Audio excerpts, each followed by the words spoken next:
The phone jolted me awake. Its shrill ring, a jarring intrusion into the deep quiet of midnight, and a cold dread immediately settled in my stomach. I fumbled for it, my heart hammering a frantic rhythm against my ribs, and saw Lily's name on the caller ID. A tiny, terrified 9-year-old face swimming before my eyes. Her voice, when it came, was a choked whisper, thin and fragile as spun glass. "Grandma," she whimpered, the sound barely audible. "The man in the room is laughing. Thank you. He Rebect of Nuthers be in Bryce, and we not rise Tad Khan." My breath hitched, catching somewhere in my throat, and 1,000 horrifying possibilities exploded in my mind. What man? What room? What kind of laughter could be so terrifying that it would force my grandchild to call me in the dead of night? Her voice laced with such profound fear. Was this a nightmare? A childish delusion? Or something far more sinister? Something lurking in the shadows of my daughter's otherwise perfect suburban home? What secrets did the shadows in that house hold? Secrets that would unravel everything I thought I knew about my own daughter's life, about the safety of my beloved grandchild. I didn't wait for another word.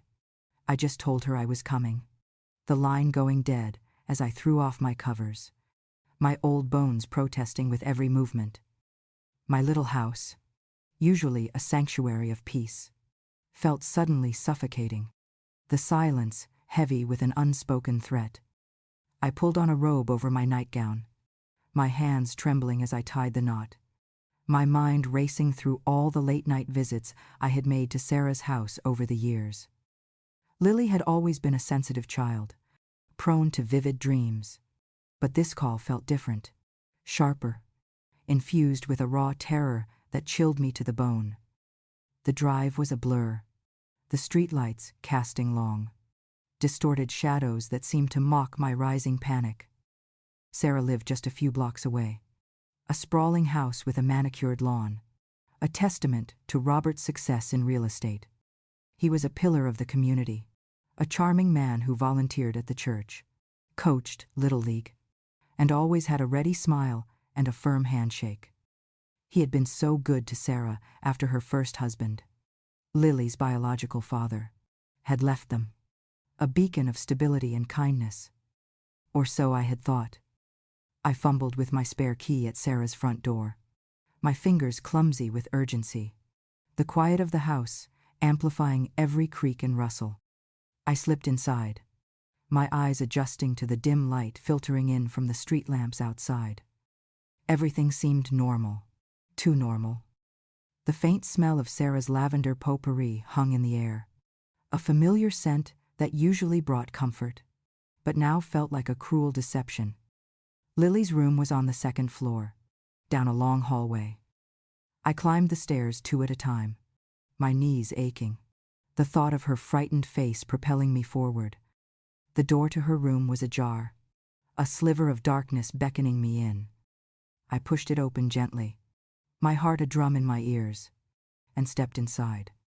The room was bathed in the soft glow of a nightlight, casting playful animal shapes on the walls.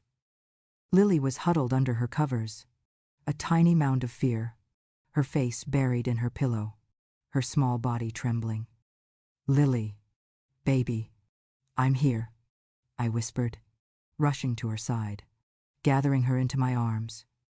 She clung to me, her small hands digging into my shoulders, her cries muffled against my chest. Her whole body was rigid with terror, a primal fear that transcended any nightmare. I stroked her hair, murmuring reassurances, my gaze sweeping around the room, searching for any sign of what had frightened her. The closet door was slightly ajar, casting a deep shadow. I gently eased Lily off me, telling her I would check, and slowly approached it. I pulled it open wider, peering into the darkness, expecting to see a shadow or a misplaced toy. Nothing. Just her neatly hung clothes, a forgotten doll on the shelf. I closed it, my brow furrowed in confusion. Then, my eyes fell to the space beneath her bed. It was dark, a small cavern. I bent down, my old back protesting, and peered into the gloom. That's when I saw it. A glint of metal, a familiar shape. Robert's phone, lying half-hidden against the back wall, as if it had been deliberately placed there, or perhaps dropped in haste. My blood ran cold. "The man in the room is laughing," she had said. The pieces clicked into place with sickening precision. Robert's phone, under Lily's bed. In the middle of the night, I picked it up, the smooth, cold metal feeling alien and wrong in my hand. My mind reeling. Robert was supposed to be in his own room, with Sarah. Why was his phone here? Why had he been in Lily's room? A wave of nausea washed over me, a chilling suspicion solidifying into a terrible certainty. I looked back at Lily, still trembling, her eyes wide and bloodshot, and I knew without needing another word, is a mother's instinct, a grandmother's protective rage, igniting deep within me. This was not a dream.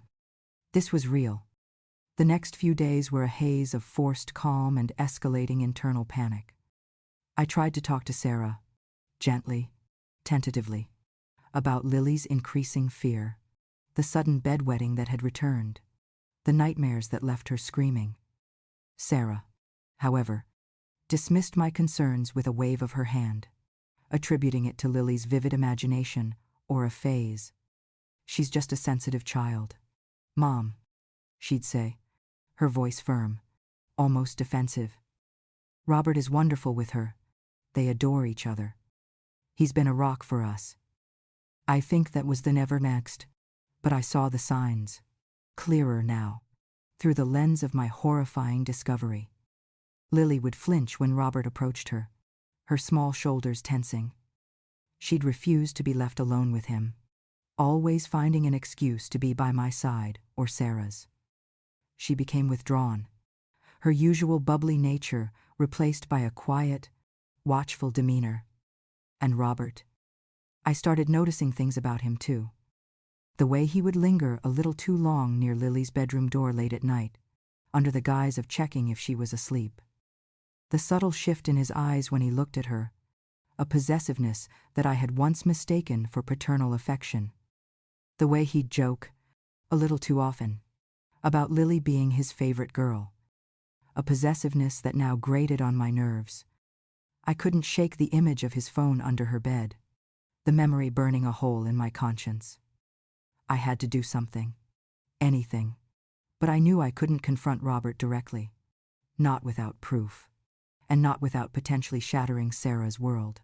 And by extension, Lily's fragile sense of safety. I needed professional help. I told Sarah I was taking Lily for a general checkup, an excuse she readily accepted.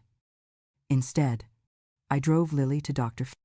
Albright's office, a child psychologist recommended by a friend. The office was warm and inviting, filled with colorful toys and drawings, a stark contrast to the cold dread I carried. Dr. Albright was a kind, perceptive woman with gentle eyes that seemed to see right through to the core of things. Lily was initially quiet, clinging to my hand, her eyes darting nervously around the room. Dr. Albright didn't push. Instead, she started with simple play, building a tower of blocks, drawing pictures. Slowly, cautiously, Lily began to relax, her small voice growing a little stronger with each session. I sat in the waiting room, my stomach a knot of anxiety, listening to the muffled sounds of their play, my heart aching for the innocence that seemed to have been stolen from my granddaughter. Then came the day Dr. Albright called me into her office after a session. Lily had just left, her face still a little pale, but with a strange, quiet resolve. Dr. Albright held up a drawing. It was a child's rendition of a bedroom, a small figure huddled under covers, and looming over the bed, a dark, shadowy figure with a distorted, smiling face, a chilling, silent laugh. She calls him the laughing man, Dr. Albright said. her voice soft but firm, her eyes meeting mine with a profound sadness. She told me he sometimes comes into her room at night. He plays a game with her. A secret game. Mind is there. The words hit me like a physical blow, knocking the air from my lungs. The world tilted on its axis. My worst fears, my darkest suspicions, were confirmed in that innocent drawing, in those few devastating words.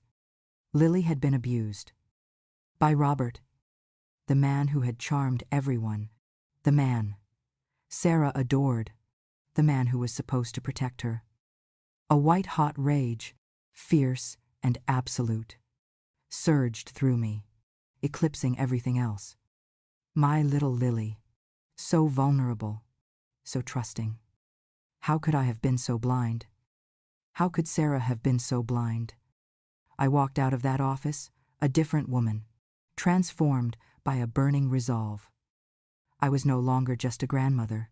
I was a protector, a warrior. My first stop was the police station. The air inside was sterile, fluorescent lights humming overhead, the faces of the officers grim and unyielding. I sat across from Detective Miller, a burly man with tired eyes, and recounted everything, my voice shaking with emotion, but my words clear and precise. Lily's phone call. Robert's phone under the bed. Dr. Albright's diagnosis. The drawing. Lily's tearful confession to the psychologist. He listened patiently, nodding occasionally, but his expression remained impassive. When I finished, he leaned back in his chair, a sigh escaping his lips. Mrs. 9. Henderson, he began, his voice surprisingly gentle. I understand this is incredibly difficult for you, but Robert Sterling is a respected member of this community. We've known him for years. He's done a lot of good work for the city.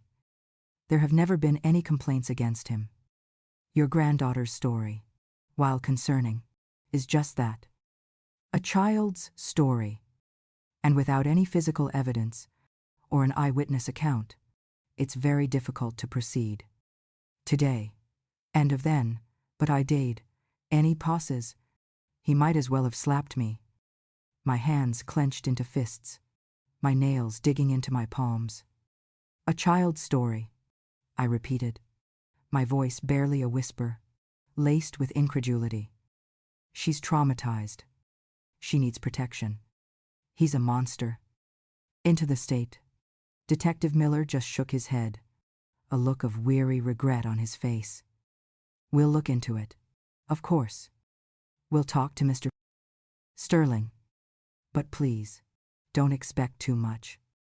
These cases are often very complex, and accusations can have devastating consequences for everyone involved. He was effectively telling me to drop it, that the word of a respected man outweighed the terror of a child. The injustice burned through me, a bitter taste in my mouth. My own community, the very people I had lived amongst for decades, were turning a blind eye, their judgment clouded by reputation and public image. I left the station feeling utterly defeated, but the fire inside me refused to be extinguished. If the authorities wouldn't act, I would. My next confrontation was with Sarah, a conversation I dreaded more than anything. I drove to her house, my hands gripping the steering wheel so tightly my knuckles were white. She was in the kitchen, humming as she prepared dinner, the picture of domestic bliss. The sight ignited a fresh wave of anger mixed with profound sadness. Sarah, I began, my voice trembling despite my best efforts. We need to talk. About Lily. About Robert. It is no wave raider. My batted, her cheerful demeanor instantly evaporated, replaced by a wary guardedness. What about them? Mom. Is everything all right? Thank you, wait. Who are than other wares art? I laid it all out, as calmly and rationally as I could. The psychologist's report, Lily's confession, the drawing, the chilling details. I expected shock, horror, tears. What I got was a cold, impenetrable wall of denial. "Mom, what are you saying?" Her voice was laced with disbelief, then quickly, with anger. "Are you actually accusing Robert, my husband, of something so vile? He loves Lily. He's been a father to her when her own walked out. And the war to his end start. And all of the great, the dark, and of them was to have him. He is abusing her. Sarah," I insisted, my voice rising. The psychologist confirmed it. Lily told her everything. It is the malure now, her face contorted, a mixture of fury and betrayal. "You took her to a psychologist without my permission. You're filling her head with these terrible ideas. You're trying to destroy my family. Mom, you've always hated Robert, haven't you? You've always thought he wasn't good enough for me. Could he do it, friend?" The accusation stung, sharp and cruel. "This isn't about Robert and me, Sarah. This is about your daughter's safety. Your daughter is terrified. She needs you to believe her, to protect her." The sea breasted the files. He was now lot of Maine, increase in comment, but she wouldn't listen. She railed at me, accusing me of being jealous, of trying to break up her marriage. She dismissed Lily's trauma as attention-seeking, a fabrication born of my supposed manipulation. "Robert would never, ever do such a thing," she declared, her eyes blazing with a fierce, misguided loyalty. "He's a good man. This is a lie." "Mom, you're making my child lie." Is right and feigned. The argument spiraled, growing uglier with each word. Robert, alerted by the raised voices, came into the kitchen, his face a mask of concern. "What's going on here, ladies?" he asked, his voice smooth and calm, utterly disarming. When Sarah, tears streaming down her face, recounted my accusations, he simply shook his head, a look of wounded disbelief on his handsome face. "Grandma, how could you think such a thing of me? I love Lily like my own daughter. This breaks my heart." He even managed to squeeze out a few convincing tears, his performance Oscar-worthy. And Sarah, my own daughter, fell for it. Completely. She wrapped her arms around him, glaring at me with raw hatred. "Get out. Mom," she sobbed. "Just get out. You're not welcome here anymore. You're trying to destroy everything. The greater be a greasens enough it, and the greater be enough it, on life fast." I stood there, stunned, watching my daughter choose a monster over her own child, over her own mother. My heart fractured into 1,000 pieces. The betrayal, the injustice, the sheer magnitude of Sarah's denial left me reeling.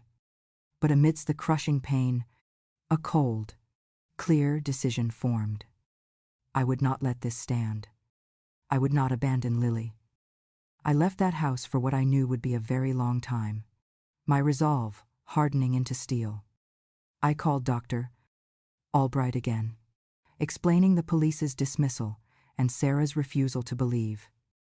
She listened with quiet understanding. "You need to get Lily out of that house, Mrs. Henderson," she advised, her voice firm. "Her safety is paramount. And you need to be prepared for a long, difficult fight. Raid for naughty haven of the pole. It's kind of an any cries down." That night, I went back to Sarah's house, not to argue, but to rescue. I waited until I knew Robert would be at his Rotary meeting and Sarah was at her book club. I let myself in, my heart pounding, and went straight to Lily's room. She was asleep, curled in a fetal position, still and small. I gently woke her, her eyes fluttering open, wide with fear when she saw me. "Grandma," she whispered, her voice barely a breath. "It's okay, baby," I whispered back, scooping her into my arms. "We're leaving. We're going somewhere safe." He began. He could now. She didn't resist, didn't question. She just clung to me, burying her face in my shoulder, her small body trembling. I gathered a few of her clothes, her favorite teddy bear, a treasured book, stuffing them into a small backpack. As I tiptoed out of the house, Lily in my arms, I felt a wrenching sadness for the family that was, for the home that was supposed to be safe. But mostly, I felt a fierce, primal surge of protective love. I was taking her away from the nightmare, but I was also tearing her from her mother, from her home, from everything familiar. The weight of that decision pressed down on me, heavy and immense. We found a small, shabby apartment on the other side of town, far from the polished streets of Sarah and Robert's neighborhood. It was old and smelled faintly of dust and stale cooking, but it was ours, a sanctuary. I enrolled Lily in a new school, a small public elementary that was a world away from the prestigious private school she had attended. It was a struggle, financially and emotionally.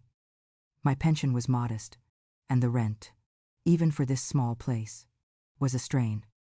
I took on odd jobs, cleaning houses, babysitting for other families, anything to make ends meet, to put food on the table, to keep a roof over our heads. Lily, bless her resilient heart, tried to adjust. She was quiet at first, withdrawn, often staring blankly into space. The nightmares continued, though less frequently. We continued our sessions with Dr. Albright, who became a steadfast ally, her unwavering support, a lifeline in a sea of doubt. Slowly, ever so slowly, Lily began to heal. Her laughter, once so rare, started to return, soft at first, then brighter, more frequent. She made a friend at her new school, a bright-eyed girl named Chloe, and the simple joy of shared secrets and playground games began to chip away at the walls she had built around herself. Sarah, meanwhile, remained steadfast in her denial, fueled by Robert's manipulative charm. She sent me scathing text messages, accusing me of kidnapping, threatening legal action. She demanded Lily's return, but never once asked about Lily's well-being, only about her right to her daughter. The local community, influenced by Robert's public standing and Sarah's distraught narrative, largely sided with them. I became a pariah, whispered about in grocery stores, pointed at in public. Some old friends, swayed by the gossip, stopped calling. The isolation was immense, a heavy blanket that threatened to suffocate me. But I refused to break. I had Lily, and that was all that mattered. Then, months later, a ripple started, a whisper, then a murmur. It began subtly, an email from Dr. Albright, forwarding me an anonymous message she had received.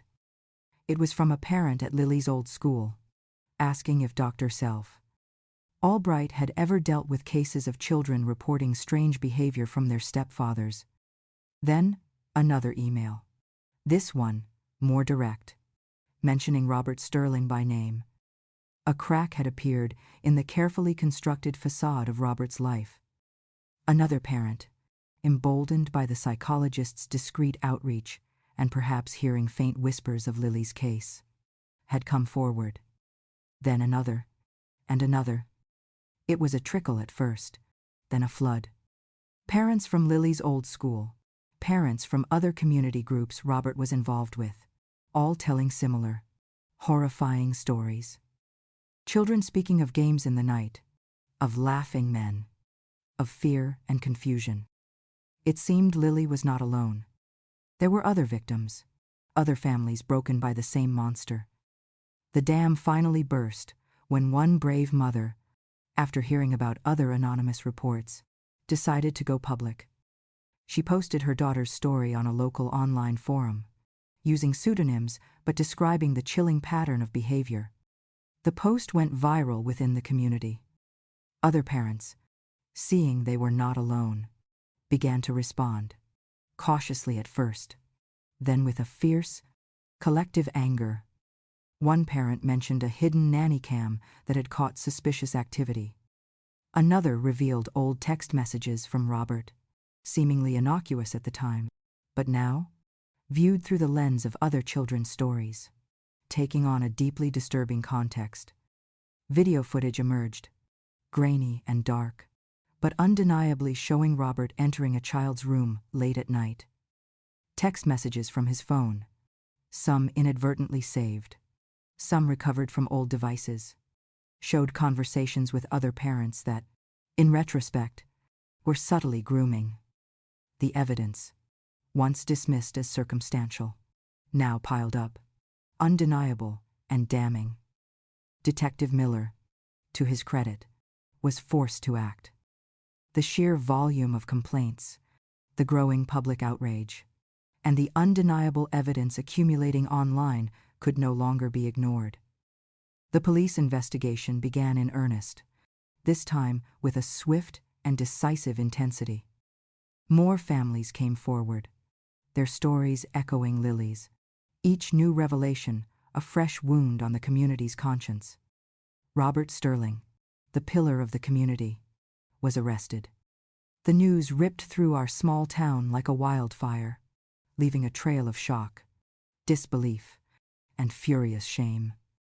The trial was long and grueling, a public spectacle that tore open old wounds and forced everyone to confront the ugliness that had festered beneath the surface of our seemingly perfect town.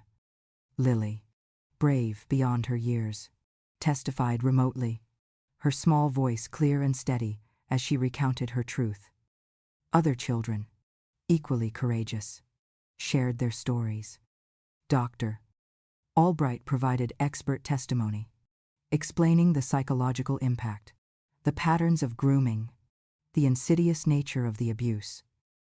I sat in the courtroom every single day, my heart a raw wound, listening to the painful details, my hand clasped around a small, smooth stone Lily had given me for luck. Sarah was there too, initially defiant, her face drawn and pale, clinging to a desperate hope that Robert would be exonerated. But as the evidence mounted, as the children's voices, unshakable and heartbreaking, filled the courtroom, her resolve began to crack. I saw her shoulders slump, the defiant light in her eyes slowly extinguish, replaced by a terrible dawning horror.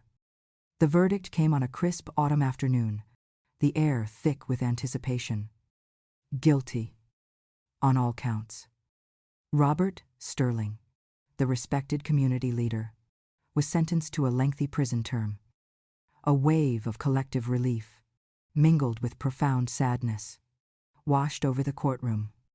Justice, though agonizingly slow, had finally arrived. In the aftermath, the community slowly began to heal, but the scars remained. Some people approached me, tearful and apologetic, expressing their shame for not believing me, for dismissing Lily's truth. I accepted their apologies, knowing that forgiveness was a long and difficult path, but that empathy and understanding were vital for our collective healing. Sarah was shattered. The realization of Robert's true nature, coupled with the crushing weight of her own denial and her abandonment of Lily, broke her. She stopped eating, her once vibrant spirit diminished to a flicker. She left town quietly, a ghost of her former self, burdened by a grief that was both personal and profound, carrying with her the immense weight of her regret. Her heart, a desolate landscape of what-ifs and unspoken apologies. I heard she eventually sought therapy, a small flicker of hope for her own recovery. But she never contacted me or Lily again. The chasm between us, forged in pain and betrayal, remained. Lily, however, bloomed. With Robert gone, with the truth finally acknowledged, and with the unwavering love and support she received, she began to truly live again. The nightmares faded completely. Her laughter returned, bright and uninhibited, filling our small apartment with joy. She excelled at school, her innate curiosity reignited, she learned to trust again, to open her heart, to be a child. The small, scared girl who had called me in the middle of the night, whispering about a laughing man, was slowly, beautifully, being reborn. We bought a small, scruffy dog she named Buddy, and their antics filled our days with warmth and gentle chaos. We planted a small garden in our tiny backyard, watching seeds sprout and grow, a tangible symbol of new beginnings. I continued to care for her, my purpose now clear and unwavering. My days were filled with her laughter, her questions, her growing confidence. The fear had receded, replaced by a quiet, steady strength. I learned that the most profound love often demands the greatest sacrifices, that silence can be a weapon, and that a child's whispered fear is never to be dismissed. Justice may arrive late, sometimes agonizingly so, but it will come if we are brave enough to listen, to believe, and to fight. And the most important lesson of all, etched deeply into my soul, was this: always, always, listen to the children. Their voices, though small, carry the most profound truths. And it is our sacred duty to protect them, no matter the cost.